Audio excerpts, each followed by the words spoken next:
Last year on this channel, I did a video series about the biblical family tree, which primarily focused on the characters from the Hebrew Bible, a book that is used by both Jews and Christians. Well, today I'm going to show you the family tree of Islamic prophets, specifically the 25 prophets that are mentioned by name in the Quran. You'll notice that many of the names on the Islamic tree are pretty much the same as the names on the biblical tree. However, there are a few subtle differences, so as we go through, I'll be pointing these out. In my video about Jesus, I made it clear that I myself am not a Christian, and I therefore approached the topic from a purely academic perspective. Well, since this video is about the Quran, I feel that I should also mention that I myself am not a Muslim, and that therefore, once again, I'll be approaching the topic as an academic, not as a follower of the religion. If you want to get a copy of either this poster or the poster about the biblical family tree, you can head over to our website, usefulcharts.com.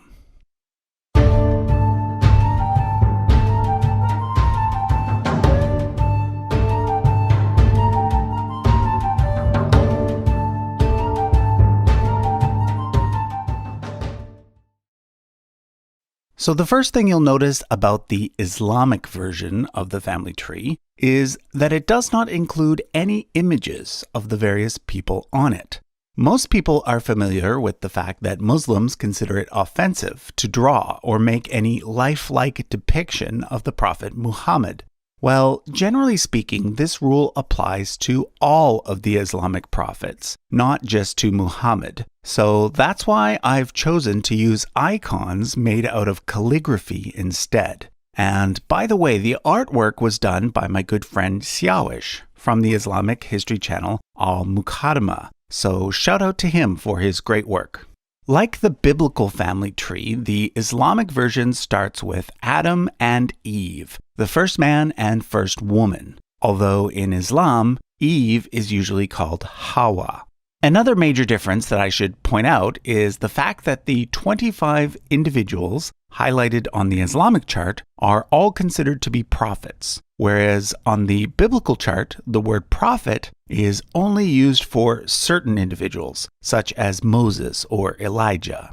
So for example, in Islam, Adam is seen as being a prophet, whereas in Judaism and Christianity, he is not. According to one Islamic tradition, Adam and Hawa had two sets of twins, a boy named Qabil, who had a twin sister named Iklimia, and a boy named Habil, who had a twin sister named Layuda. Those familiar with the Bible will recognize the two boys as being Cain and Abel. Anyhow, Adam arranged for Qabil to marry Habil's twin sister, and Habil to marry Qabil's twin sister. But as the story goes, Qabil got angry because he felt that his own twin sister was more attractive, and therefore he wanted to marry her instead. This, along with other reasons, eventually led to Qabil killing his younger brother Habil. Thus, the line continues through a third brother, known as Shaith or Seth. Now, in my video about the Bible's version of this tree, a lot of people asked, if Adam and Eve were the first humans, who did Seth marry? Well, according to the various Abrahamic traditions, Adam and Eve had many other children beyond those listed by name, and therefore Seth would presumably have married one of his sisters. But at this point, I should remind you that according to my own opinion, and the opinion of most professional historians today, when it comes to these very early stories, we are actually dealing with mythology, not real history, so we shouldn't interpret the details as being literal anyway. However, I also want to point out that viewing Adam and Eve as non-historical does not automatically make a person an atheist. I'm actually Jewish, and although I view most of the Bible as being myth and legend, I still find it to be a pretty important book. I know that many other Jews, as well as many Christians and Muslims, hold similar positions. But since this video is simply about the family tree, as traditionally understood by Islam, I won't go into the various scientific and theological debates. For now, let's just continue looking at the tree. The next major prophet in Islam is Idris, and he's generally seen as being the equivalent of the biblical Enoch. In fact, all of the names from Shaith to Idris, as well as beyond, pretty much match up with the names given in the Hebrew Bible. The spelling, which is based on Arabic, is just a little bit different. According to Islamic tradition, Idris was the first human to use a pen and the first to pursue astronomy and other sciences. He was also the great-grandfather of Nuh, better known in the West as Noah. You'll notice that I made Nuh's box a little bigger, as well as several of the other later boxes, such as Ibrahim's and Musa's. This is because these prophets are known as the ulul azmi, or arch-prophets. Ulul azmi literally means the unwavering ones, and out of the 25, only 5 are given this special designation. Nuh, of course, is best known as being the man who built the ark and who thus survived the Great Flood, along with a few other humans and a bunch of animals. One main difference between the Bible's version and the Quran's version is that in the Quran, Nuh had 4 sons instead of just 3, and that his 4th son drowned in the flood, as well as Nuh's wife, in both cases because they did not believe Noah's message. The next 2 prophets, Hud and Salih, are not characters found in the Hebrew Bible. Hud might correspond to a briefly mentioned descendant of Noah named Eber, but Salih is not mentioned at all. However, in the Quran, there's a story about a tribe in Arabia called the Thamud, who demanded Salih give them a sign from Allah. Now, note that in Arabic, Allah simply means God. It's not a proper name or anything, so I'll be using the 2 terms Allah and God interchangeably. So anyway, in response to the demand, God made a female camel miraculously appear out of a stone and provide them with milk every second day. But eventually the people injured the camel, and for this, their city was destroyed in an earthquake. We now come to the second of the 5 arch-prophets, Ibrahim, better known to Christians and Jews as Abraham.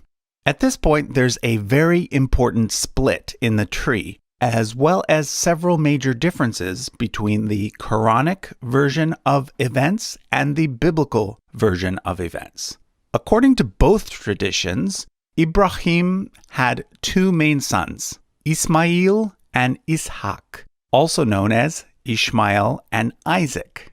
Ismail is the ancestor of the Arab people, and therefore of the Prophet Muhammad, whereas Ishaq is the ancestor of Banu Israel, meaning the house of Israel. Islamic tradition has many tales about Ibrahim that are not found in the Bible. For example, there is much more information about Ibrahim's life in Mesopotamia before he traveled to the land of Canaan. One famous story has him being thrown into a large fire for promoting monotheism, and in that story he walks out unharmed. But the most important difference between the Islamic version of Ibrahim's life and the biblical version concerns the sacrifice of his son. In the Bible, Ibrahim is commanded to sacrifice his second-born son, Ishaq, whereas in the Quran, although the name of the son is not given, the person in the sacrifice is generally understood to have been Ibrahim's firstborn son, Ismail. In Islam, both Ismail and Ishaq are considered to have been prophets, as well as Ibrahim's nephew Lut. Lut is the equivalent of the biblical Lot. And in Islam, the story of God destroying the cities of Sodom and Gomorrah pretty much mirrors the biblical story. However, Islamic tradition has a lot more detail about Ismail. According to Muslims, Ibrahim took Ismail to Mecca, where together they built the Kaaba, which today is the most sacred site in Islam. When Muslims pray, they always pray in the direction of the Kaaba, and one of the pillars of Islam is the requirement to make a pilgrimage to the Kaaba at least once in a person's life, if they are able. There's a famous story that occurred just after the Kaaba was built. When Ibrahim was about to leave Ismail with his mother Hagar in Mecca, Hagar asked, "Who will take care of us?" To which Ibrahim replied, "Allah will." After they are left alone, they eventually run out of water, and Hagar runs between two nearby hills, Safa and Marwa, 7 times, searching for water. When she returns to Ismail empty-handed, a miraculous spring suddenly appears, which is now known as the Zamzam well. Today, the pilgrimage to Mecca often includes traveling between the two hills 7 times, like Hagar did, and then a drink from the well. All of the remaining prophets come from the line of Ishaq, with the exception of Shuaib and Muhammad. After Ishaq came his son Yaqub, who is Jacob, and Yusuf, who is Joseph. In the Quran, most of the prophets are mentioned, often in passing here and there throughout the book, as opposed to in just one place. However, Yusuf is unique in that his story is told, well, as a story. The chapter of the Quran that deals with Yusuf is one of the most detailed narratives in the whole book. Generally, the story follows that of the biblical account, with a few extra details. Basically, Yaqub had 12 sons, out of which Yusuf was his favorite. His other brothers were jealous and ended up throwing him in a well, where he ends up being sold as a slave to Egypt, to a man named Al-Aziz, who in the Bible is known as Potiphar. Years later, Al-Aziz's wife becomes infatuated with Yusuf. In Christian tradition, the name of Potiphar's wife is not given, but in Islamic tradition, it is Zulaykha. Because of Zulaykha, Yusuf is eventually put in prison, where he ends up becoming known as a person who can interpret dreams. To make a long story short, he ends up correctly interpreting the dreams of the pharaoh, for which he is then made vizier, or prime minister, of the entire country. The next 2 prophets do not come from the line of Yaqub.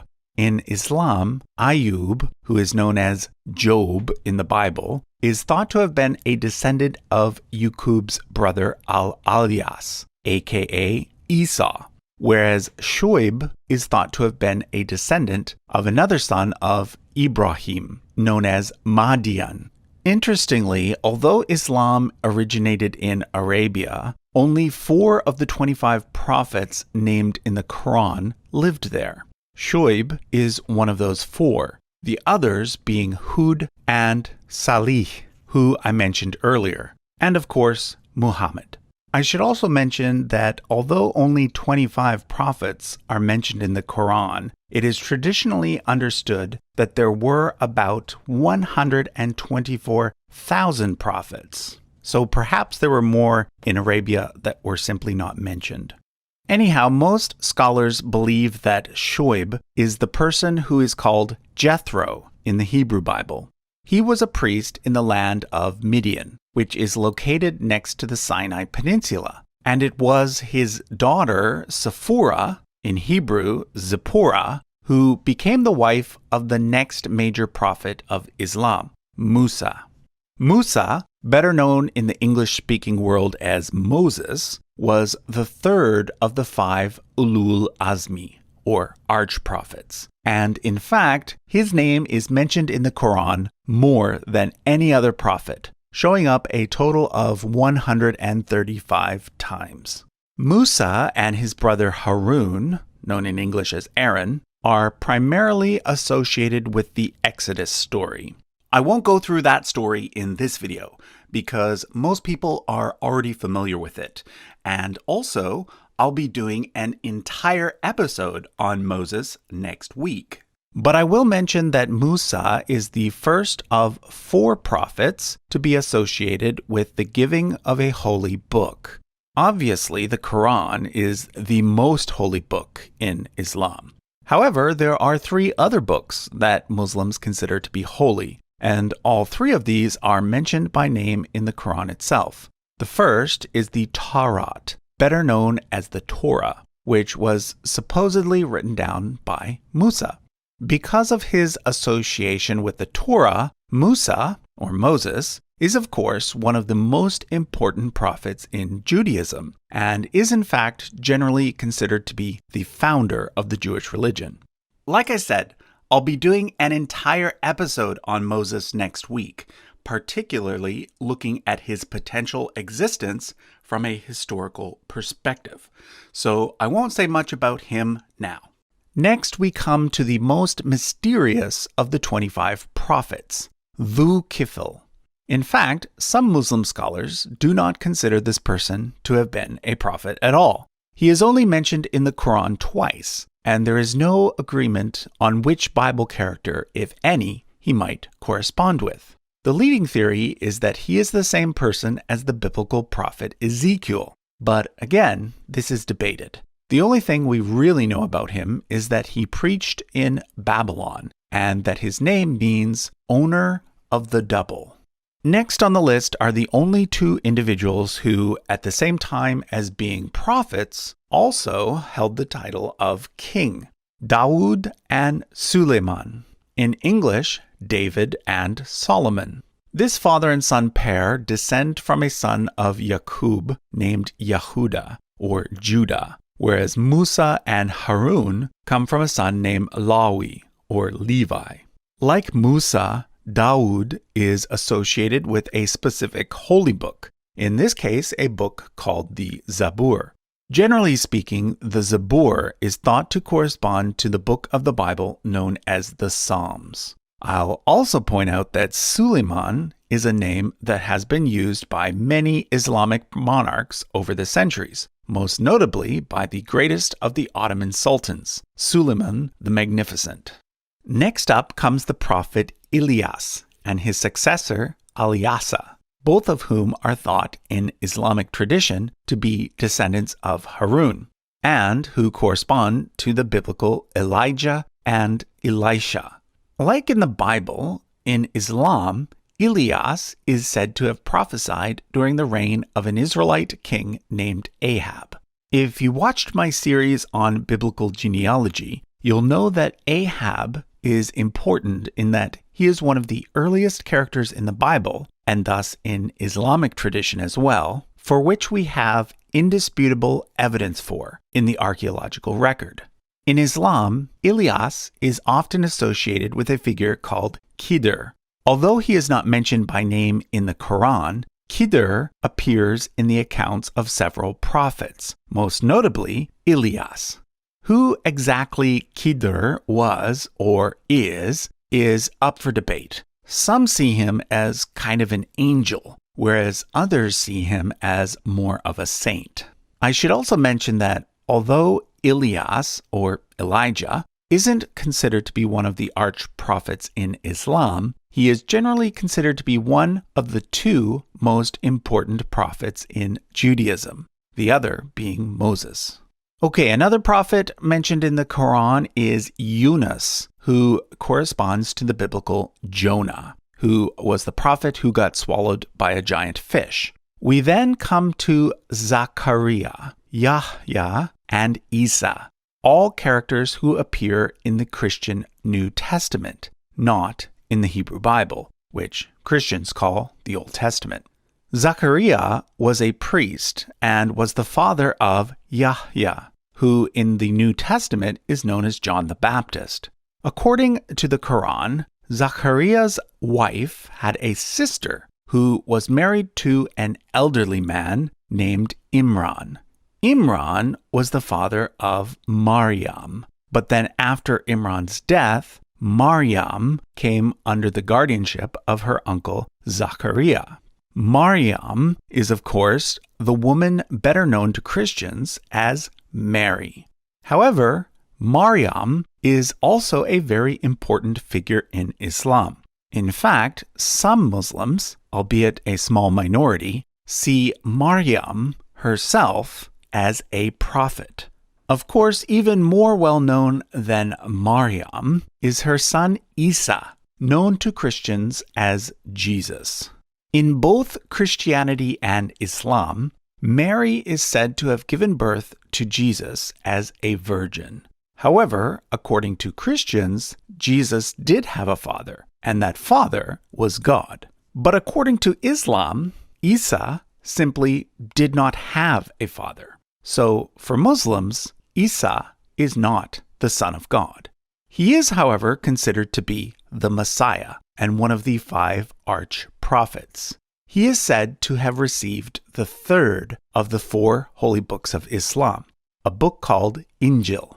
Injil means gospel, and Muslims believe that there was once an original gospel revealed to Isa, but now lost, upon which the 4 surviving New Testament Gospels were based. The final thing to note about Isa is that many Muslims, like many Christians, believe in some sort of second coming or return of Jesus, which will occur at the end of history. Okay, we now come to the most important prophet in Islam, the 5th of the 5 Ulul Azmi, the Prophet Muhammad. According to Islam, Muhammad was the final prophet and is hence known as the Khatam an-Nabiyyin, which means the seal of the prophets. In other words, after Muhammad, Allah's direct communication with his human servants ended and was sealed off. According to Islam, Allah revealed to Muhammad the final and most important book of all, the Quran. But for Muslims, the Quran is not just a book. It's the literal word of God, and not a single part of it can be changed or even adequately translated into another language. It differs from the Bible in that, whereas the Bible is usually seen as being divinely inspired, Muslims believe that the Quran was not just inspired by God, it was literally dictated, word for word, in classical Arabic by Allah to Muhammad. As I mentioned earlier, Muhammad is said to be a descendant of Ismail.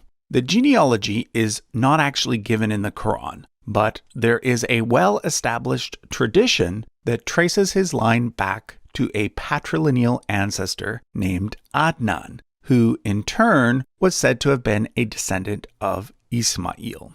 From early Islamic tradition, we also have quite a lot of details about the Prophet Muhammad's immediate family. For example, we know the name of his father, his mother, and many of his wives, the first of which was named Khadija.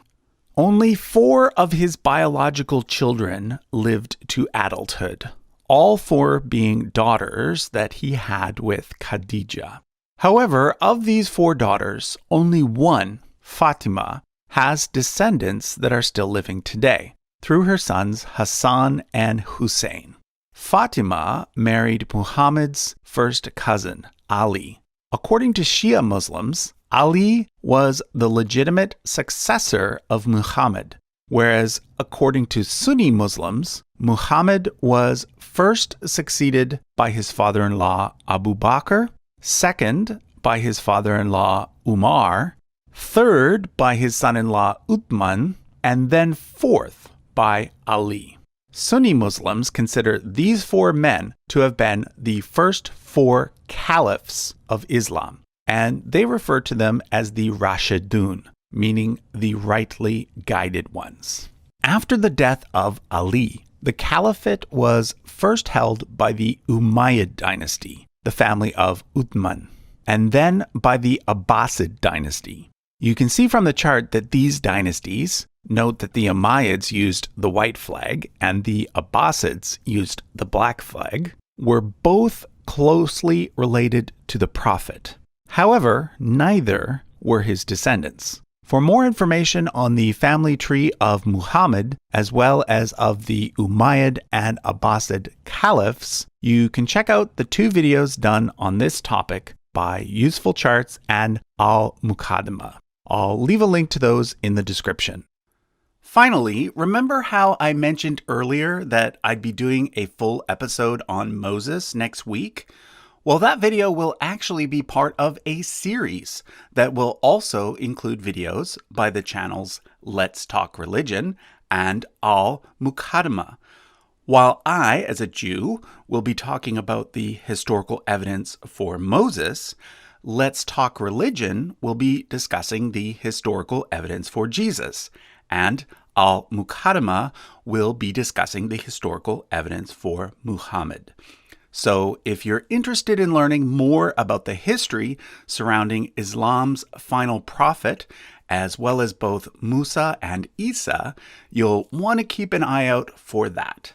Once again, if you want a copy of this poster, you can head over to our website, usefulcharts.com. Thanks for watching.